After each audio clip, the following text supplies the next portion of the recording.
Start. माझं नाव दिव्या प्रकाश बाविस्कर. माझ्या वडिलांना सुसाईड केले कारण डेप्युटी CEO सूर्यकांत भुजबळ आणि विस्तार अधिकारी अक्षय शेंडगे हे सतत त्यांना त्रास देत होते. पैशांची मागणी करत होते आणि अजून काय पैशाची मागणी करत होते.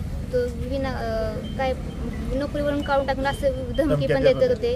असे लई धमकी देत होते. मग त्यांना कारण ते त्रास तणावात राहून पप्पानं आत्महत्या केली.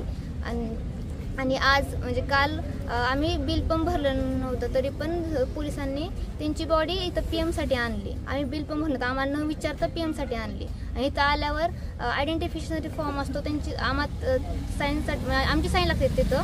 तर आमची साईन घेतली पण नाही. आम्हाला न विचारता त्यांनी PM केले आणि आम्हाला अजून तणावात टाकता येते आमचं. आणि FIR पण दबाव टाकतायत आणि FIR पण नोंद करून घेत नाहीयेत.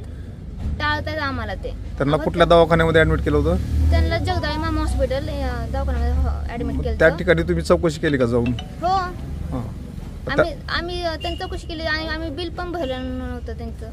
आणि त्यांना रात्री किती वाजता आणलं इकडे PM साठी? 3 वाजता आणलं. मग तुम्ही हॉस्पिटलला विचारलं का तुम्ही कसं काय ताब्यात दिलं म्हणून त्यांच्या?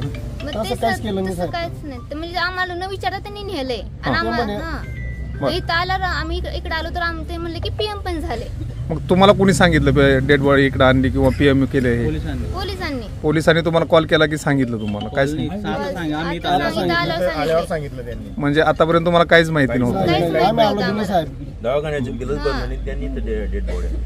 आता तुमची मागणी काय आहे नेमकी? आमची मागणी की FIR नोंद व्हावी आणि अधिकाऱ्यांना गुन्हा दाखल व्हायला पाहिजे. गुन्हा नाही दाखल झाला तर आम्ही बॉडी ताब्यात घेणार नाही. आणि समजा त्यांनी अजून पण तणाव केला आमच्यावर तर आम्ही बॉडी घेऊन पोलीस स्टेशनच्या समोर आंदोलन करू. दिवा बाविस्कर, मी मयताचा काका बोलतोय. रात्री 3 वाजेला यांनी दवाखान्यात आले आणि मुलांना धमकवून आम्हाला न विचारता यांनी ते बॉडी रात्रीच्या रात्री इथं PM रूमला घेऊन आले.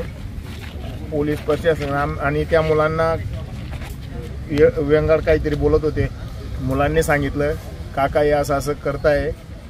मी त्यांना सांगितलं त्यांना आता काही बोलू नका, तुम्ही तिथं दोघं भाऊ आहे, तुम्हाला काहीतरी करून टाकतील ते.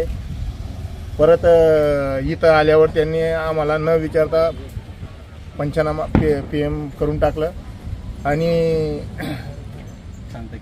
सांगता काय बॉडी घरी घेऊन जा. जोपर्यंत त्यांच्यावर गुन्हा दाखल होत नाही तोपर्यंत आम्ही बॉडीला हात लावणार नाही.